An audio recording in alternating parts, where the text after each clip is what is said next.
Ku yakin Kau nyata di sini, kemenangan terjadi di sini.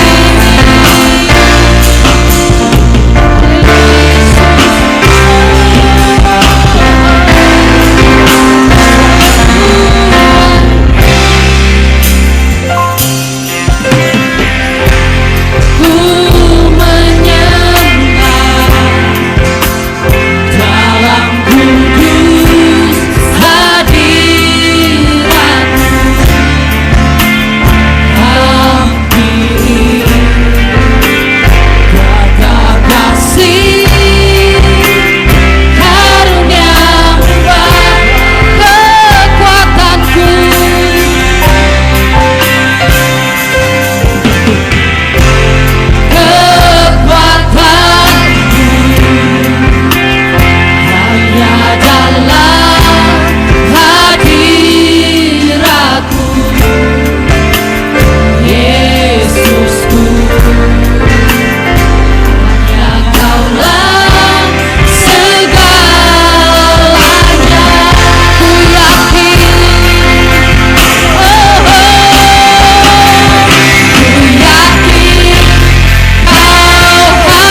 Shalom dan selamat pagi saya ucapkan kepada semua jemaat Tuhan.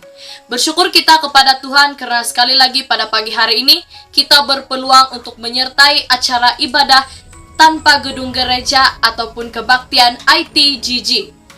Tanpa membuang masa, mari kita sama-sama mendengarkan pembacaan ayat firman Tuhan sebagai pembukaan ibadah kita pada pagi hari ini.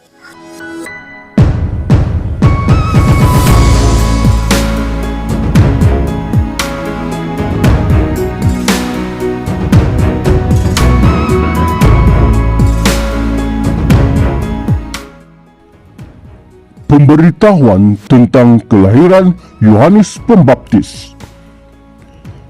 Pada zaman Herodes, Raja Yudea adalah seorang imam yang bernama Zakaria dari rombongan Abia. Istrinya juga berasal dari keturunan Harun, namanya Elizabeth. Keduanya adalah benar di hadapan Allah dan hidup menurut segala perintah dan ketetapan Tuhan dengan tidak bercacat. Tetapi mereka tidak mempunyai anak, sebab Elizabeth mandul dan keduanya telah lanjut umurnya. Pada suatu kali, waktu tiba giliran rombongannya, Zakaria melakukan tugas keimaman di hadapan Tuhan. Sebab ketika diundi sebagaimana lazimnya untuk menentukan imam yang bertugas, dialah yang ditunjuk untuk masuk ke dalam bait suci dan membakar ukupan di situ. Sementara itu seluruh umat berkumpul di luar dan sembahyang. Waktu itu adalah waktu pembakaran ukupan. Maka tampaklah kepada Zakaria seorang malaikat Tuhan berdiri di sebelah kanan mezbah pembakaran ukupan. Melihat hal itu ia terkejut dan menjadi takut. Tetapi malaikat itu berkata kepadanya, "Jangan takut, hai Zakaria, sebab doamu telah dikabulkan dan Elizabeth, istrimu, akan melahirkan seorang anak laki-laki bagimu, dan haruslah engkau menamai dia Yohanes. Engkau akan bersukacita dan bergembira, bahkan banyak orang akan bersukacita atas kelahirannya itu, sebab ia akan besar di hadapan Tuhan, dan ia tidak akan minum anggur atau minuman keras, dan ia akan penuh dengan Roh Kudus mulai dari rahim ibunya. Ia akan membuat banyak orang Israel berbalik kepada Tuhan, Allah mereka, dan ia akan berjalan mendahului Tuhan dalam roh dan kuasa Elia untuk membuat hati bapa-bapa berbalik kepada anak-anaknya dan hati orang-orang durhaka kepada pikiran orang-orang benar, dan dengan demikian menyiapkan bagi Tuhan suatu umat yang layak baginya. Lalu kata Zakaria kepada malaikat itu, "Bagaimanakah aku tahu bahwa hal ini akan terjadi? Sebab aku sudah tua dan istriku sudah lanjut umurnya." Jawab malaikat itu kepadanya, "Akulah Gabriel yang melayani Allah, dan aku telah diutus untuk berbicara dengan engkau dan untuk menyampaikan kabar baik ini kepadamu. Sesungguhnya engkau akan menjadi bisu dan tidak dapat berkata-kata sampai kepada hari di mana semuanya ini terjadi, kerana engkau tidak percaya akan perkataanku yang akan nyata kebenarannya pada waktunya." Terima kasih untuk pembacaan ayat firman Tuhan sebentar tadi. Kita sama-sama aminkan firman tersebut. Untuk memasuki acara yang seterusnya, saya ingin membawa beberapa bahan doa untuk kita sama-sama doakan. Yang pertama, kesehatan semua jemaat. Yang kedua, ekonomi, jemaat dan juga negara. Ketiga, pelajar-pelajar yang akan memasuki persekolahan. Keempat, iman semua jemaat. Dan kelima, isu penularan COVID-19 supaya dipulihkan menurut kehendak Tuhan. Untuk mendoakan bahan doa ini dan seterusnya membawa kita dalam doa pembukaan, saya menjemput Penetua Duhisin Kain untuk membawa kita di dalam doa. Bapa di sorga, Bapa yang kami kenal, di dalam nama Tuhan Yesus Kristus, kami datang kepadamu Tuhan pada pagi hari ini dengan penuh ucapan syukur atas pimpinan Tuhan terhadap kami sepanjang hidup kami, bahkan kami dapat bersama lagi di tempat ini. Walaupun di dalam masa genting seperti ini, kami dapat sekali lagi bersama-sama untuk mengadakan ibadah online. Mohon penyertaan Tuhan sepanjang masa pada saat ini, sehinggalah selesai acara pada pagi hari ini. Terpujilah Yesus Kristus. Kami menghadap hadirat-Mu dengan penuh ucapan syukur, dan kami mohon meminta dalam nama Yesus Kristus mengampuni segala dan seluruh dosa kami, agar kami layak menghadap hadirat Tuhan pada pagi hari ini. Khusus untuk dosa pemimpin-pemimpin, dosa jemaat, bahkan keseluruhannya, Yesus Kristuslah kami hanya berserah penuh, agar kami dapat layak dan kami dapat menghadap hadirat-Mu dengan penuh kerendahan hati.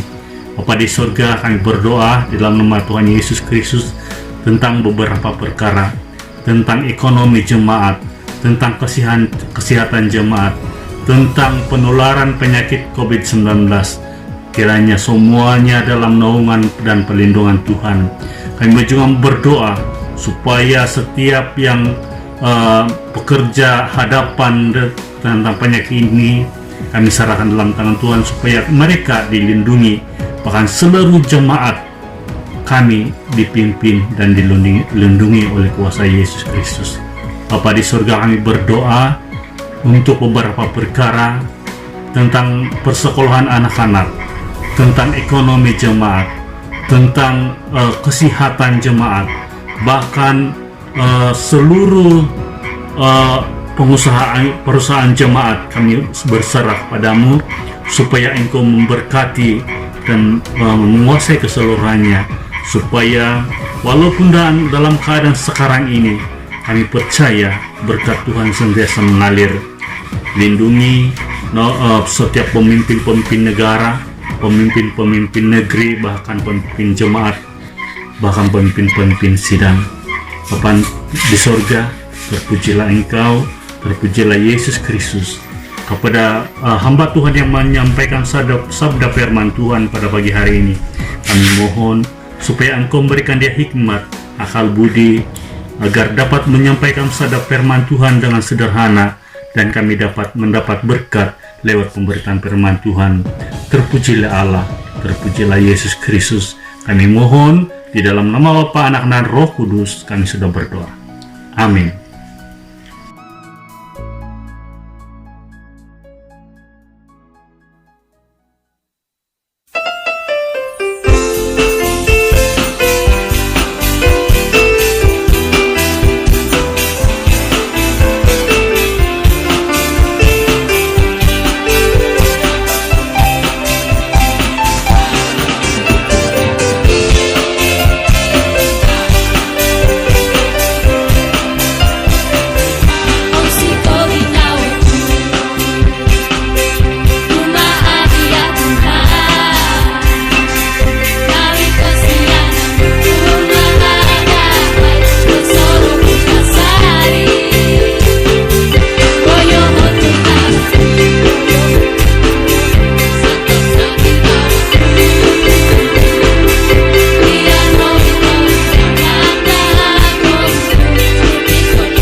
Shalom, salam bertemu di dalam nama Tuhan kita Yesus Kristus. Kita sangat bersyukur karena kita dapat sekali lagi menyembah mengagungkan nama Tuhan.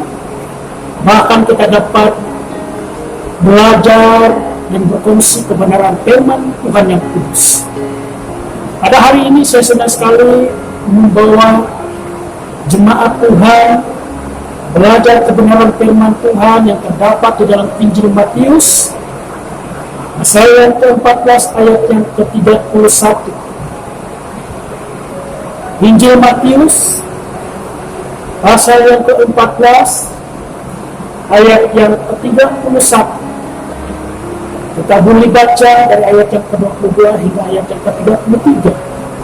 Tapi saya akan baca di ayat yang ke-31. Demikian firman Tuhan dalam terjemahan bahasa Indonesia. Segera Yesus mengulurkan tangannya, memegang dia, dan berkata, "Hai orang yang kurang percaya, mengapa engkau bimbang? Mengapa engkau bimbang?" Saudara-saudari yang saya kasihi di dalam nama Tuhan kita Yesus Kristus, melalui pembacaan ini saya menarik satu tema, yaitu kita hanya perlu percaya. Kita hanya perlu percaya. Jemaat Tuhan yang dikasihi, peristiwa ini merupakan rintitan daripada apa yang Yesus lakukan, yang Yesus kerjakan di tengah-tengah jemaat, di tengah-tengah masyarakat, di mana Yesus telah memberi makan 5.000 orang. Dan setelah daripada peristiwa itu, Yesus berjalan di atas air. Ya. Dan itu merupakan satu hal yang ajaib secara manusia. Memberi makan 5.000 orang dan berjalan di atas air.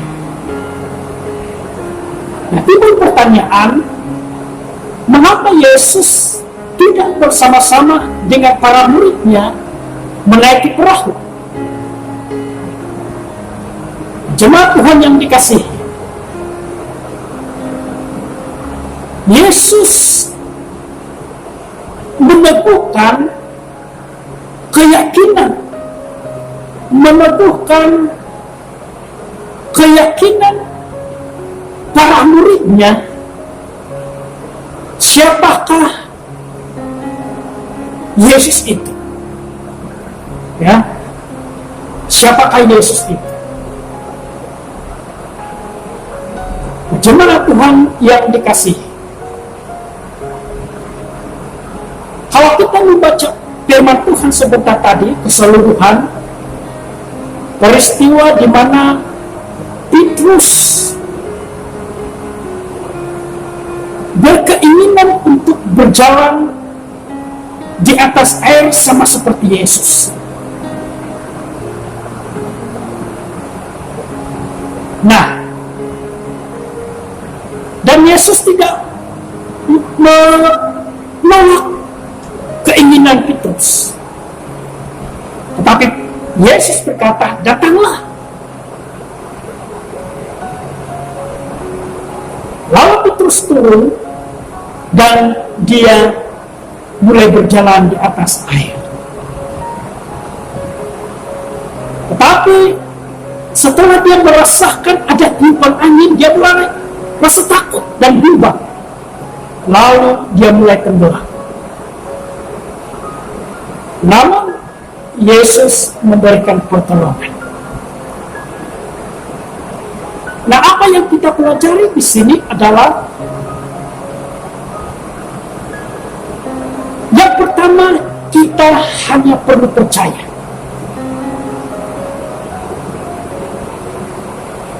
Yang kedua,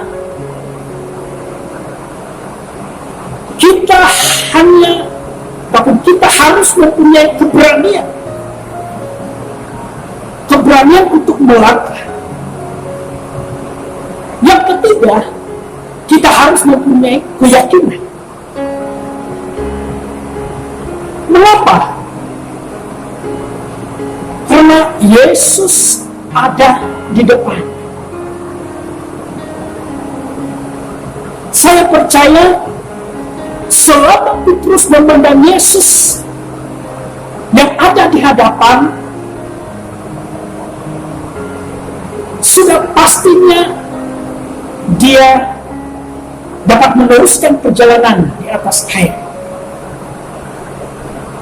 Tetapi karena dia lebih memandang kepada masalah yang datang, dia mulai tenggelam. Nah, di sini kita dapat pelajari bahwa selama kita memandang Yesus sebagai Tuhan dan Penyelamat, sebagai pengharapan di dalam kehidupan kita mampu menghadapi apapun cobaan,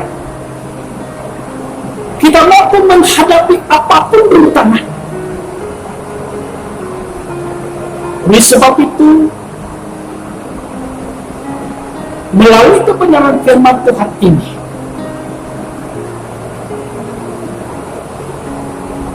mendorong dan mengingatkan supaya tetap memandang Yesus.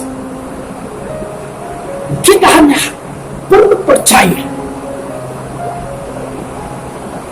Yesus yang ada di depan sebagai pengharapan dan pertolongan.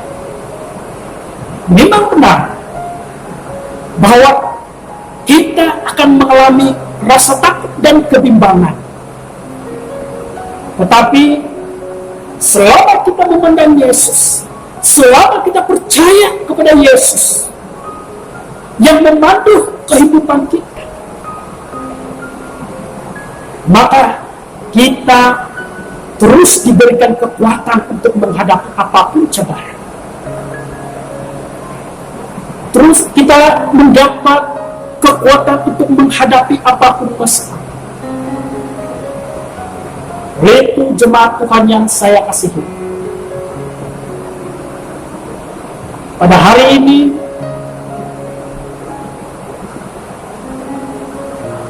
saya senang sekali mendorong dan mengingatkan kita semua, jangan pernah menyerah, tetapi pandanglah Yesus. Kita hanya perlu percaya kepada Tuhan Yesus. Kita harus ada keberanian untuk mengalahkan apapun masalah. Kita harus ada keyakinan bahwa kita telah mencapai kemenangan. Sebab itu, percayalah, kita hanya perlu percaya kepada Tuhan kita, Yesus Kristus, Tuhan dan Juru Selamat kita, penyelamat dan pengharapan di dalam kehidupan kita. Demikian perkongsian kebenaran firman Tuhan. Tuhan Yesus memberkati. Haleluya.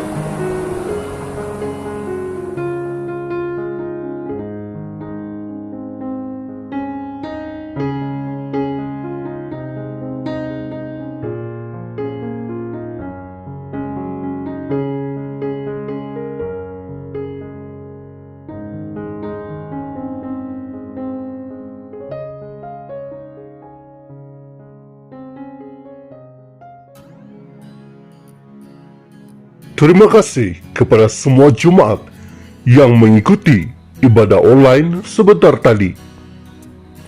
Sehingga kita berjumpa lagi pada waktu dan hari yang sama pada minggu hadapan. Tuhan Yesus memberkati. kita semua. Haleluya!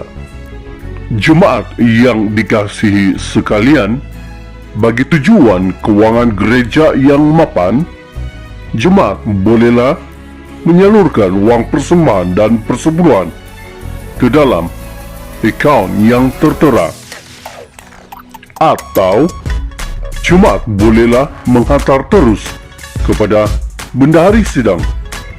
Tuhan Yesus memberkati.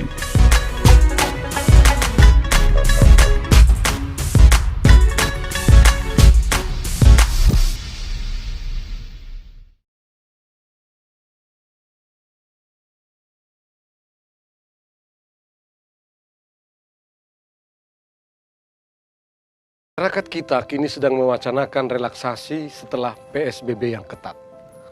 Apakah dengan demikian kita sudah bisa menyelenggarakan ibadah di gereja? Saya mengajak saudara untuk hati-hati. Selama kurva epidemiologi masih fluktuatif dan penyebaran COVID-19 belum terkendali, saya mengajak kita semua untuk bersabar, terutama di daerah yang masuk zona merah. Saya mengimbau gereja untuk tidak begitu saja segera memulai ibadah bersama tanpa persiapan memadai, terutama menyangkut disiplin kita mematuhi protokol kesehatan. Yang saya maksud dengan protokol kesehatan itu, yang pertama, sebaiknya jumlah umat yang hadir tidak melebihi 40% dari kapasitas gereja agar posisi jarak aman dapat terjaga. Kedua, durasi ibadah sebaiknya dipersingkat. Para pakar mengatakan makin lama berada dalam kebersamaan, risiko transmisi virus akan makin besar kemungkinannya. Ketiga, sebaiknya dilakukan proses disinfeksi setiap kali gereja dibuka. Keempat, setiap umat yang hadir diwajibkan menggunakan masker. Dan kelima, sebaiknya setiap gereja menyediakan alat pengukur suhu tubuh dan fasilitas untuk mencuci tangan. Kini saatnya kita untuk lebih mengembangkan habitus baru yang lebih meningkatkan daya tahan tubuh dan kekebalan tubuh kita melalui pola hidup bersih dan sehat, mengasup gizi seimbang, serta olahraga dan berjemur sinar matahari secukupnya. Tidak ada yang bisa menjamin bahwa umat yang hadir di gereja benar-benar bebas dari virus ini, karena ada juga orang tanpa gejala. Olehnya, mari menjalani kehidupan ini secara lebih sehat, tetapi juga melakoni kehidupan ini secara lebih substansial.